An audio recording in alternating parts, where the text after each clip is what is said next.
नमस्कार दोस्तों, मैं हूं सीमा बोरा। दोस्तों, आज हम आपको वात रोगों को दूर करने वाले कुछ लाभकारी अभ्यास बताएंगे।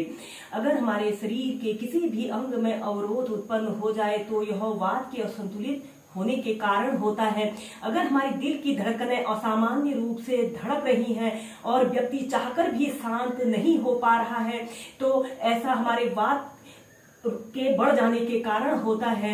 दोस्तों, शरीर में वात के बढ़ जाने के कारण शरीर के जोड़ों में दर्द, अकड़न की समस्या उत्पन्न हो जाती है। इसके अलावा गठिया, ऑर्थोराइटिस, हड्डियों की कमजोरी, ऑस्टियोपोरोसिस जैसी समस्याएं भी उत्पन्न हो जाती हैं। आप योगासनों और ब्रीदिंग अभ्यासों के नियमित अभ्यास करने से वात रोगों को दूर कर सकते हैं और फिट और हेल्दी लाइफ जी सकते हैं। आइए देखते हैं कि वात रोगों को दूर करने वाले इन अभ्यासों को कैसे प्रैक्टिस किया जाता है।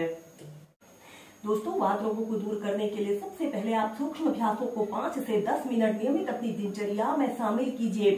इसके बाद हम पीठ के बल लेटकर कुछ अभ्यासों को प्रैक्टिस करेंगे। इसमें सबसे पहले आपने ऐसे पीठ के बल सीधे लेट जाते हैं और अपने दोनों हाथों को ऐसे अपने थाइस के पास ऐसे रख लेते हैं और अपने राइट पैर को ऐसे 90 डिग्री के एंगल में ऐसे उठाते हैं। आपका पैर बिल्कुल सीधा, पंजा ऊपर की तरफ तना हुआ हो। 10 सेकेंड ऐसे ही होल्ड करके रखते हैं, फिर नीचे, फिर दूसरे पैर से श्वास अंदर भरते हुए अपने लेफ्ट पैर को ऐसे ऊपर को उठाते हैं, श्वास छोड़ते हुए नीचे।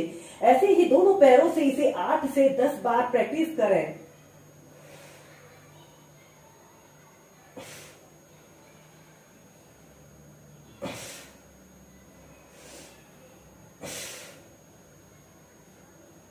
इसके बाद आपने अपने दोनों हाथों को ऐसे अपने हिप्स के नीचे से ऐसे रख लेते हैं। अब आपने अपने दोनों पैरों को एक साथ 90 डिग्री के एंगल में ऐसे उठाते हैं।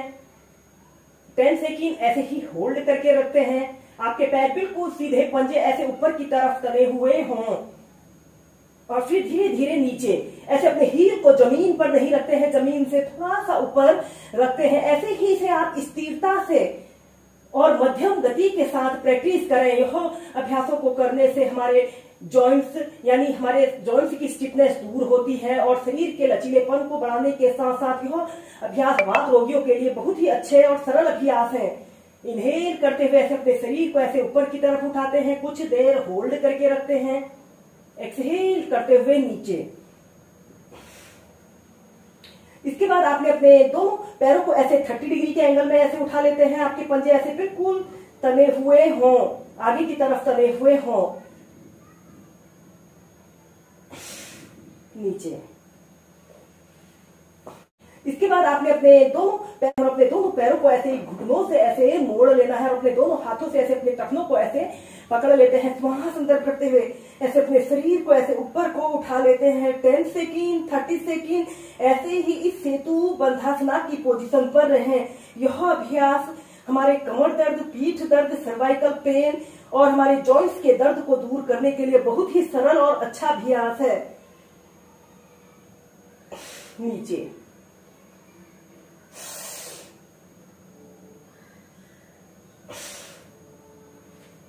फिर धीरे धीरे सीधे। हम करेंगे बटरफ्लाई पोज। ऐसे ही स्टार पोज की पोजीशन पर आपने बैठ जाते हैं, कमर गर्दन आपने अपनी बिल्कुल सीधी रखते हैं और फिर अपने दोनों पैरों के तलवों को ऐसे आपस में मिला लेते हैं और अपने दोनों हाथों से ऐसे अपने पंजों को ऐसे पकड़ लेना है और फिर ऐसे अपने घुटनों को ऐसे अप डाउन करना है। ऐसे अपने दोनों घुटनों को ऐसे ऊपर लाते हैं, जितना ऊपर आप ला सकते हैं, और ऐसे अपने घुटनों को जमीन पर स्पर्श कराते हैं। ऐसे ही इस अभ्यास को आप नियमित 2 से 5 मिनट प्रैक्टिस करें। दोस्तों, जब भी आपके शरीर में दर्द, थकान की समस्या उत्पन्न हो जाए तो आप इस बटरफ्लाई पोज को जरूर प्रैक्टिस करें। यह अभ्यास हमारे शरीर की फ्लेक्सिबिलिटी को बढ़ाता है और शरीर की हमारी इम्यूनिटी पावर को बढ़ाने वाला भी एक अच्छा अभ्यास है।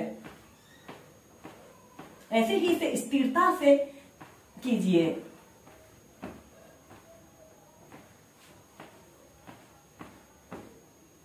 और फिर इसके बाद आपने अपने दोनों पैरों को ऐसे सीधा कर लेते हैं। इसके बाद हम करेंगे मेरू दंडासना। ऐसे ही स्टार पोज की पोजीशन पर आपने बैठ जाते हैं और अपने दोनों घुटनों को ऐसे मोड़ लेते हैं और अपने दोनों हाथों से ऐसे अपने दोनों हाथों को ऐसे अपने तलवों के नीचे से ऐसे रख लेते हैं और श्वास अंदर भरते हुए धीरे धीरे ऐसे अपने पैरों को सीधा करते हैं। ऐसे अपने दोनों पैरों को सीधा करने की कोशिश करते हैं। ऐसे आपके घुटने बिल्कुल सीधे रहें और ऐसे सीधे देखते हैं। अपने शरीर का समस्त भार आपने अपने हिप्स पर रखना होता है और एक आरामदायक अवधि के लिए 30 सेकंड से लेकर 2 मिनट तक ऐसे ही इस मेरू दंडासना की पोजीशन पर रहें। दोस्तों, अनियमित दिनचर्या और अत्यधिक काम के दबाव के कारण जब हमारे हाथ पैरों में दर्द, थकान की समस्या उत्पन्न हो जाए तो आप इस मेरू दंडासना को ऐसे ही एक आरामदायक स्थिति में प्रैक्टिस कीजिए। यह अभ्यास हमारे शरीर में ब्लड सर्कुलेशन को दुरुस्त रखता है और बहुत से लोग ऐसे होते हैं जिन लोगों के हाथ पैर अक्सर सुन्न रहने की समस्या होती है।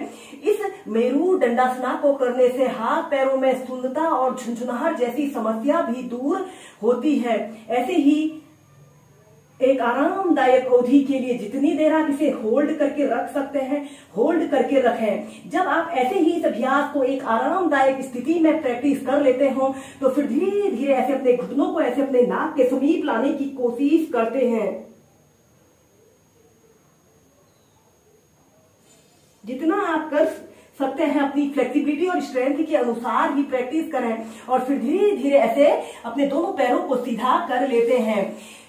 ऐसे ही इस अभ्यास को आप 4 से 5 बार होल्ड करके प्रैक्टिस करें। अब इसी मेरू दंडासना की नेक्स्ट वेरिएशन को करने के लिए आपने अपने दोनों पैरों के तलवों को ऐसे आपस में मिला लेते हैं और अपने हाथ की 2 उंगलियों से ऐसे अपने पैर के अंगूठों को ऐसे पकड़ लेते हैं और श्वास अंदर भरते हुए ऐसे अपने दोनों पैरों को ऐसे जितना आप फैला सकते हैं ऐसे फैला लेते हैं। ऐसे कमर गर्दन बिल्कुल सीधी रखते हुए एक आरामदायक अवधि के लिए। दोस्तों, यह अभ्यास हमारे शरीर के जोड़ों में दर्द, अकड़न, गठिया, आर्थराइटिस, हड्डियों की कमजोरी जैसी समस्या को भी दूर करता है। और फिर धीरे धीरे ऐसे अपने दोनों पैरों को सीधा कर लेते हैं और ऐसे स्टाप पोज की पोजीशन पर बैठ जाते हैं। श्वास अंदर भरते हुए अपने दोनों हाथों को ऐसे ऊपर उठाना है और श्वास छोड़ते हुए ऐसे अपने सिर को ऐसे अपने घुटनों पर लगाने का प्रयत्न करते हैं। ऐसे पश्चिमोत्तानासना की पोजीशन पर आते हैं।